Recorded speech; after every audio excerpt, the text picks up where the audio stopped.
of a testimony, but I will say there's been a lot of almost resistance in the spirit. So if you're here today and this message is for you, I just pray that you're strengthened by it and it builds your faith through this. The title of my message is called Beauty in the Breaking.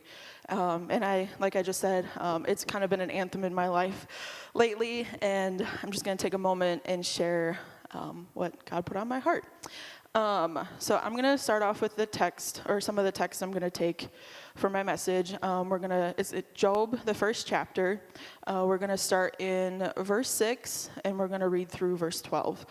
Okay, so it says, "Now there was a day when the sons of God came to present themselves before the Lord, and Satan also came among them. And the Lord said to Satan, 'From where do you come?'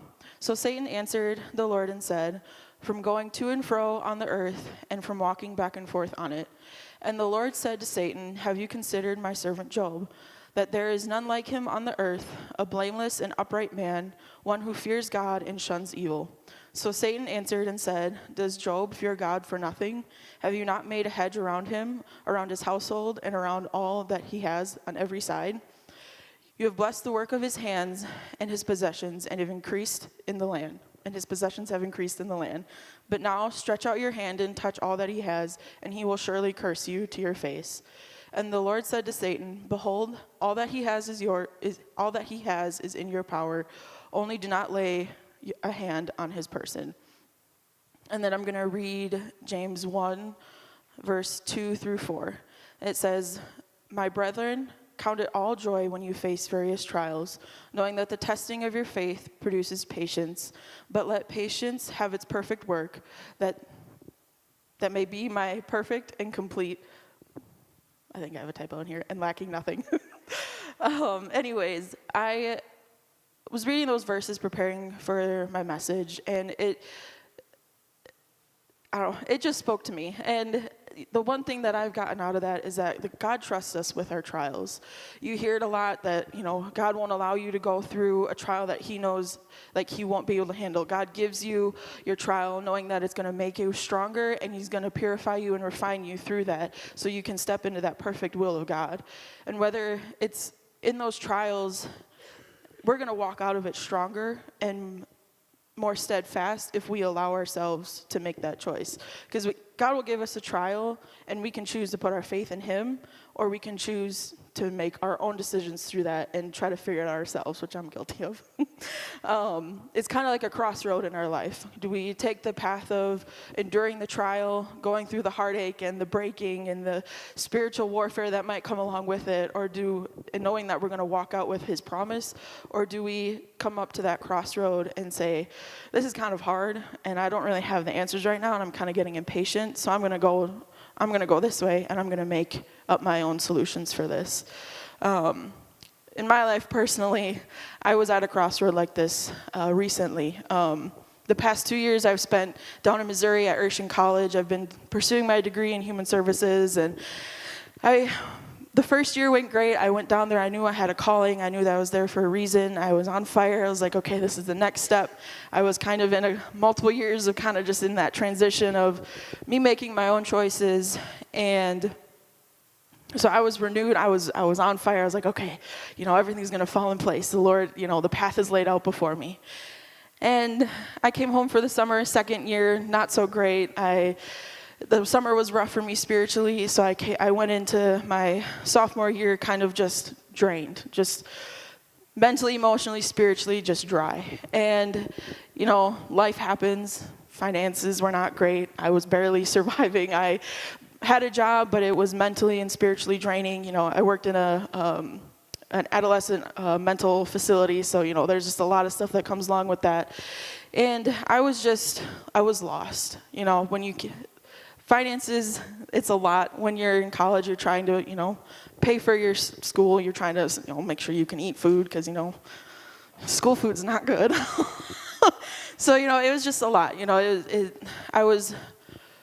I felt like I had like a 10-ton boulder chained to my ankle, pretty much.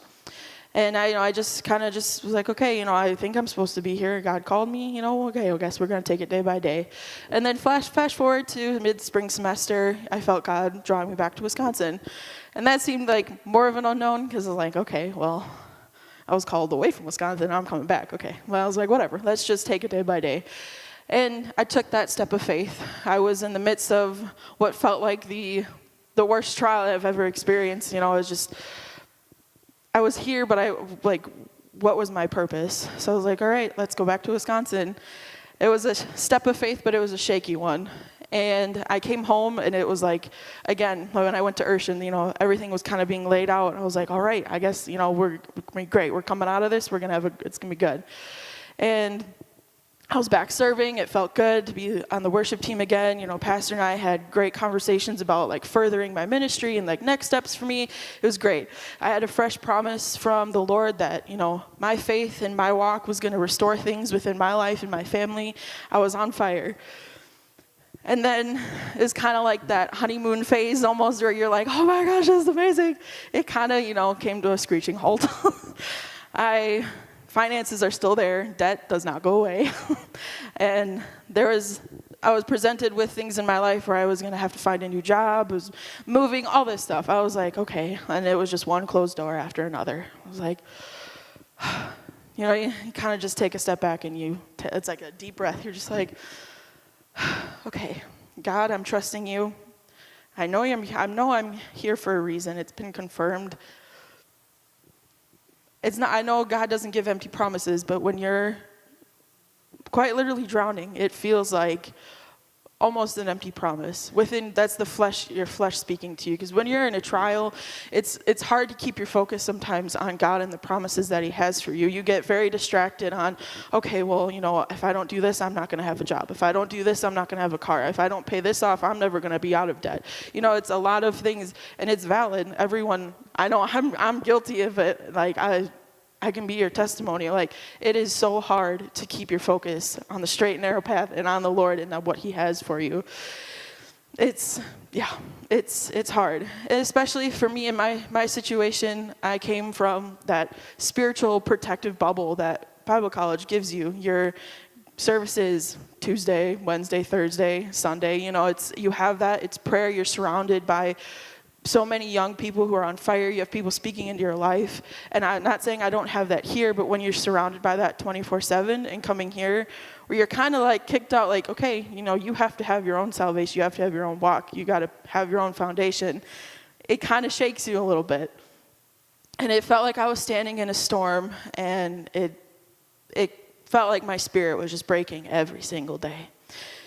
And through that, it was okay. I'm going to fast forward to Job 2, 9 through 10.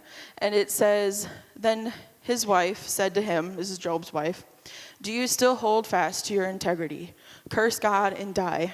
But he said to her, you speak as one of a foolish woman would speak. Shall we receive good from God, and shall we not receive evil? In all of this, Job did not sin with his lips. And in my situation, like Job, I had couple of my closest friends telling me to just walk away. I have moved down to here with me, go to this state. They were making my own solutions for me, and it kind of shook me a little bit because I was like, oh, it made me question. I had outside influences and outside people speaking into my life, making me doubt the will of God in my own life. They wanted me to take things into my own hands and saying sometimes you have to make decisions without God. And that is everything that goes against everything that I've been taught. You always consult God in your choices because God is in the end, you're in the Lord's will. And if you want to be in the Lord's will and walk daily with him, you have to, it's kind of as kids, with your parents, you're like, oh, mom and dad, I have this big decision to make. Do I take this job? You're consulting your parent. God's our Heavenly Father. You always consult with him. So in the end, it made me question a lot of things, and at any given moment, I could have taken matters into my own hand. I could have been like, oh yeah, I guess that's the thing, things aren't working out here, all right, let's go on path A or path B, let's just abandon what I know God spoke to me and go on to something that I think is it God? I don't know, someone's telling me.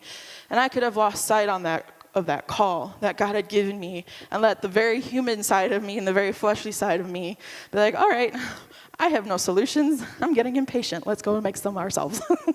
And I've done that in the past, and it doesn't always end well when we step outside of the direction of God. And I don't know, as I was thinking about that, the Lord impressed on me, is these words. It says, when we are going through our trials in life, we have to hold tight to the promises God has given us and the call he places on us. Most often it seems like, at least from my personal experiences, when God places a call on our life or gives us direction, the devil will do anything and everything to be that little voice in your ear and whisper, that's not for you. You're not worthy. You're not at the place you're supposed to be. You're being led to stand up here and worship on the praise team or lead. Well, remember so-and-so a couple years ago, or remember this, you're not financially stable. You're not living in the will of God. Like, he does everything he can. It's like a little mouse. He just sneaks in and he's just chirping in your ear. And it's important for us to remember that if the Lord called me, the Lord looks on me and says, you are my child, and I love you. I have a will for you. So if he gives you a call, you're meant for that, and it's your purpose to step into that.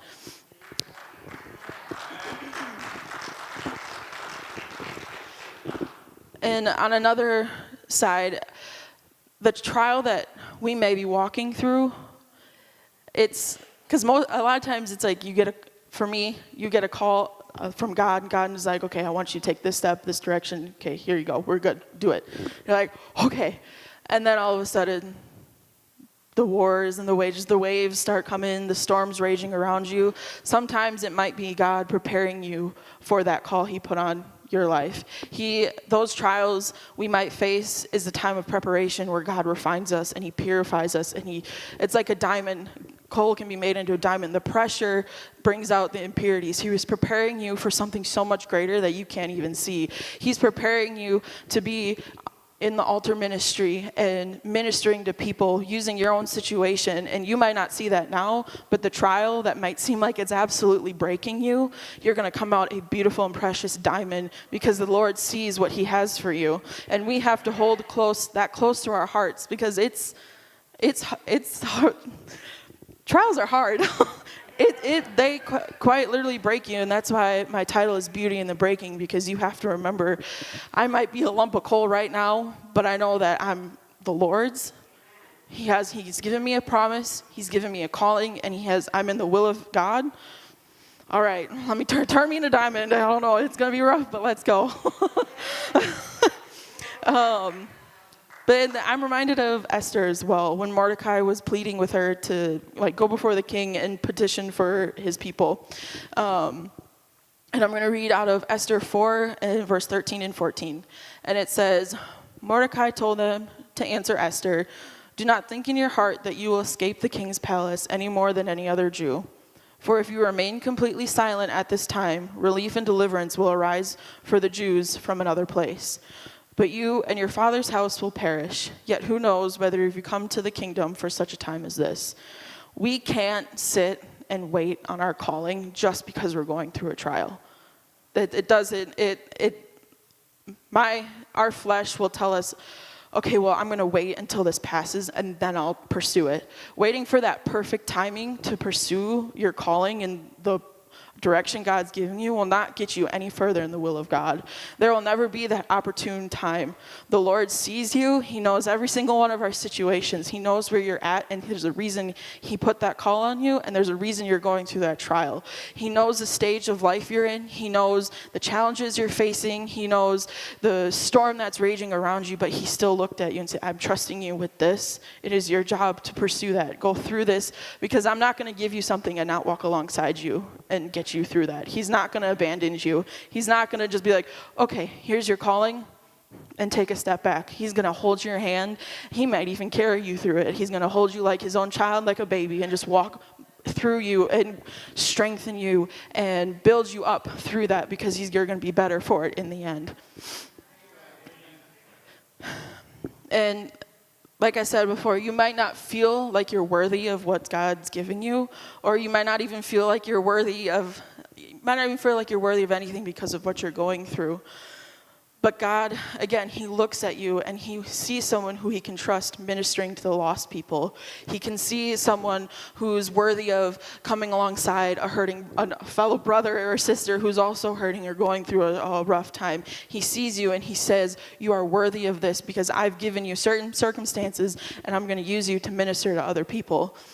And in James 1:12, it says, blessed is the man who endures temptation, or in other translations it says endures the trials. For when he has been approved, he will receive the crown of life, which the Lord has promised those who love him. And it kind of just sums it up right there. Blessed is Elizabeth, who remained faithful, and it may not have been the biggest step of faith or the biggest, little mustard seed, but I still had faith, trusting God was going to bring me through my financial burdens, my just loss and, no sense of direction. Blessed is Elizabeth who walked through that trial. Blessed are you who are walking through your own trials, because you're going to get a crown of life in heaven. He's going to bless you so greatly. And this isn't to make light of what people are going through, because trust me, life throws everything it can at you. But there's so much beauty when you can be going through that and still show up every week and still be able to serve for the kingdom of God. There's so many Sundays that I came to church and Wednesdays where I'm like, God, I can't do this. My spirit is at an all-time low. If you looked at my well, it would be like barren. It would just be dry. There's pick up the dirt and it crumbles. There's nothing. But when I stand up here and I'm worshiping and I'm leading worship with my Brianna and everyone, it's seeing you guys pouring your hearts out at the altar. You have no idea how much that filled me and how much that got me through. Seeing people come at prayer on Mondays, just pouring their love out to God. Seeing in nursery, just the little kids just excited for just a little Bible story about a shepherd and a sheep. That filled me, that healed my heart, and it gave me the strength to walk through it. I'm like, okay, God, I don't know, but I know my brother or my sister is here and they're ready to serve you and they're ready to worship. So God, give me the strength to worship alongside them, because they're building me up. And you guys don't ever take for granted the being able to worship and having that spirit inside you, because you don't know what the next person beside you is going through. You being able to stand up and clap and lift your hands might be getting them through their next day and through their next week, because your spirit is overflowing.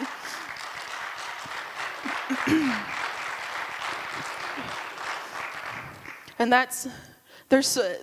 coming out of your trial, there's beauty in that, because you're purified and you're refined, but also there's beauty in being so humbled and just being like, okay, I'm serving you, God. Whatever it is, just, Lord, I'm a vessel, use me. The only reason why I'm here is for me to, come alongside a young person or come alongside, my brother or sister and just pray for them and support them, then Lord, let it be. And saying all this, I just want to sum it up is just don't lose sight of your calling and the burden for the kingdom that God has placed on you in the midst of your trial. Like I said in James, blessed is the man who endures his trials. Find surety and strength in serving, because it's going to renew you no matter what the storm is. And just remember, there is so much beauty in coming through your breaking and through your trial.